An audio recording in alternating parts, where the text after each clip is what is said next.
चलिए तो प्रश्नावली 1.2 का सवाल नंबर 4 हल करेंगे। कहा है SCF 306 और 657 का 9 है। LCM 306 और 657 का ज्ञात कीजिए। जब हमको SCF दिया है, LCM ज्ञात करना है, तो इसका फॉर्मूला होता है दो संख्याओं का गुणनफल बराबर SCF गुणा LCM। तो दो संख्याओं का गुणनफल क्या, यानी 306 और 657, और इसका SCF और LCM। तो SCF तो इसका दिया है 9, लेकिन LCM हमको ज्ञात करना है, तो LCM का LCM कर लेंगे।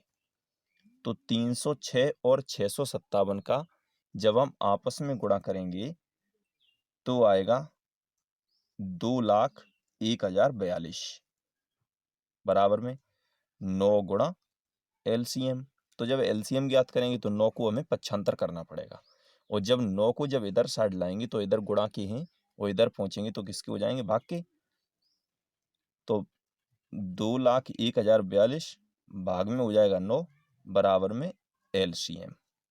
तो इसको काटो, 9 एकम 9, 9 दूने 18, 2 इधर बढ़ गए 21, 9 दूने 18, 3 इधर बढ़ गए 30, 9 तिया 27, 3 इधर बढ़े 34, 9 तिया 27, 7 इधर बढ़ गए तो 72 हो गए, 9 अट्ठे 72, तो आए 22,338। या हम कह सकते हैं LCM बराबर 22,338 है इसका। अब देखेंगे सवाल नंबर 5। तो सवाल नंबर 5 देखेंगे। लिखा है जांच कीजिए कि क्या किसी प्राकृत संख्या n के लिए संख्या 6n अंक 0 पर समाप्त हो सकती है। तो इसमें क्या है, ये भी हमें मालूम है कि संख्या जो 6n अंक अगर 0 पर समाप्त होगी तो इसके गुणनखंड में 2 और 5 आना चाहिए। यदि 2 और 5 इसके गुणनखंड में आएगा तो संख्या 6 पे घात n अंक 0 पर समाप्त हो सकती है। यदि नहीं आएगा तो संख्या 0 पर समाप्त नहीं होगी। अतः इसमें हम भाषा के रूप में लिखेंगे, हम जानते हैं कि 6 पे घात n के अभाज्य गुणनखंड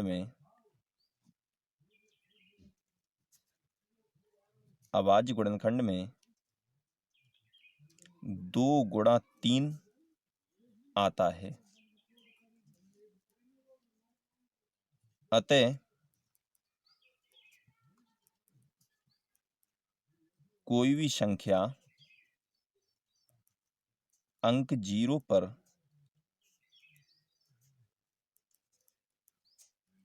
समाप्त होने के लिए 2 गुणा 5 के रूप में उसके गुणनखंड होने चाहिए। उसके गुणनखंड होने चाहिए। यदि मान लो कि कोई भी संख्या है, अगर उसके अभाज्य गुणनखंड मान लो 0 पर समाप्त होने के लिए अभाज्य गुणनखंड 2 और 5 के रूप में होने चाहिए, लेकिन 6 में 2 गुणा 3 आता है। अतः कोई भी प्राकृत संख्या n के लिए संख्या 6 पे घात n अंक 0 पर समाप्त नहीं हो सकती है। नहीं हो सकती है। हो गया। इसी प्रकार सवाल नंबर देखेंगे 6। चलिए सवाल नंबर 6 हल करेंगे। कहा है व्याख्या कीजिए कि 7 गुणे 11 गुणे 13 प्लस 13 और 7 गुणे 6 गुणे 5 गुणे 4 गुणे 3 गुणा 1 प्लस 5 भाज्य संख्याएं क्यों हैं। तो इसमें देखो, इसमें जो संख्या सबसे ज़्यादा है उसे कर लो कॉमन, यानी 7, 11, 13, 13 में से 13 सबसे ज़्यादा है तो लिखेंगे 7 गुणे 11 गुणे 13 प्लस 13।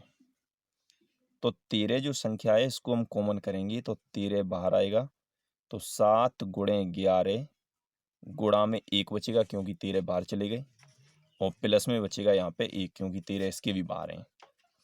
तो 13, 11 सत्ते 77, 77 एकम 77 और 1 78। अब 78 और 13 का हम गुणा कर देंगे तो 13 अट्ठे 104, 4 बचे, हासिल की 10, 13 सत्ते 91, 91 और 10 101, अर्थात 1014, जो कि एक भाज्य संख्या है, जो कि एक भाज्य संख्या है। अब देखेंगे इसी प्रकार 7 गुणा 6 गुणा 5 गुणा 4 गुणा 3 गुणा 1 प्लस 5। तो इसमें सबसे ज़्यादा कौन सी है? सबसे ज़्यादा 5 है, तो 5 को बाहर करेंगे और अंदर हो जाएगा 7 गुणा 6 गुणा में 5 बार हो गया तो यहाँ पे बचा 1 गुणा 4 गुणा 3 गुणा 1 और प्लस में 5 बार चला गया था, यहाँ पे भी 1 बचा। तो इसका अंदर गुणा करेंगे 7 छंग 42, 42 एकम 42, 42 चौके 168, 168 तिया 504, 504 एकम 504 और 504 में एक और जोड़ दो तो हो जाएगा 505। तो 5 और इसका 505, तो 5 पंचे 25, 5 पंचे 25, 2525, जो कि एक भाज्य संख्या है, जो कि एक भाज्य संख्या है। सरल। इसी प्रकार सवाल नंबर देखेंगे 7। चलिए तो सवाल नंबर 7 हल करेंगे। काय किसी खेल के मैदान के चारों ओर एक वृत्ताकार पथ है। इस मैदान का एक चक्कर लगाने में सोनिया को 18 मिनट लगते हैं, जबकि इसी मैदान का एक चक्कर लगाने में रवि को 12 मिनट लगते हैं। मान लीजिए कि वे दोनों एक ही स्थान और एक ही समय पर चलना प्रारंभ करके एक ही दिशा में चलते हैं, कितने समय बाद वे पुनः प्रारंभिक स्थान पर मिलेंगे? तो सोनिया को जो है वो 18 मिनट का समय लगता है। एक मैदान का चक्कर लगाने में वृत्ताकार पथ है, वृत्ताकार आप समझते ही हैं गोला है, यानी इस तरीके से है, और इस तरीके से रवि और सोनिया एक दिशा से घूमते हैं, एक ही दिशा में चलते हैं, एक जगह से। मान लो यहाँ से चलना प्रारंभ हुए हैं तो वो एक ही जगह से यहाँ से इस दिशा में मान लो चलते हैं, इस दिशा में, तो एक चक्कर लगाने में सोनिया को 18 मिनट लग जाते हैं। और जबकि एक रवि है और रवि को भी यहाँ से एक चक्कर पूरा करने में उसको भी 12 मिनट लगते हैं। तो 18 और 12 मिनट जब लगते हैं तो 18 और 12 का एलसीएम ही इसका समय होगा कि वो प्रारंभिक स्थान पर उतने ही समय बाद मिलेंगे। तो हम क्या करेंगे, 18 और 12 का सबसे पहले एलसीएम ज्ञात करेंगे। तो 18 का आप कर लो अभाज्य गुणनखंड से, 2 ने 18, 3 तिया 9, 3 एकम 3, और 12 का करो 2 छक्के 12, 2 तिया 6, 3 एकम 3। तो 18 का हुआ 2 गुणा 3 गुणा 3 और 12 का हुआ 2 गुणा 2 गुणा 3, अर्थात 3 जो है इसका जोड़ा हो जाएगा वो एचसीएफ हो जाएगा। एचसीएफ से हमें मतलब नहीं है, हमें केवल एलसीएम ज्ञात करना है। तो एलसीएम बराबर हो जाएगा 2 गुणा 3 गुणा 2 गुणा 2, वो इसमें 2 जो है 2 का भी इसमें जोड़ा है, एक 2 का जोड़ा है, एक 3 का है, तो 2 एक ही बार लिखना पड़ेगा हमको।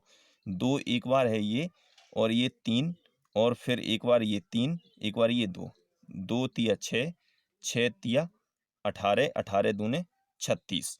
अतः कि दोनों सोनिया और रवि जब एक ही दिशा से चलना प्रारंभ करेंगे तो वो 36 मिनट बाद पुनः प्रारंभिक स्थान पर मिलेंगे। अतः सोनिया और रवि 36 मिनट बाद प्रारंभिक स्थान पर मिलेंगे, यानी जहां से वो चले हैं वहीं पे दोबारा फिर मिलेंगे 36 मिनट बाद। हो गया सिंपल।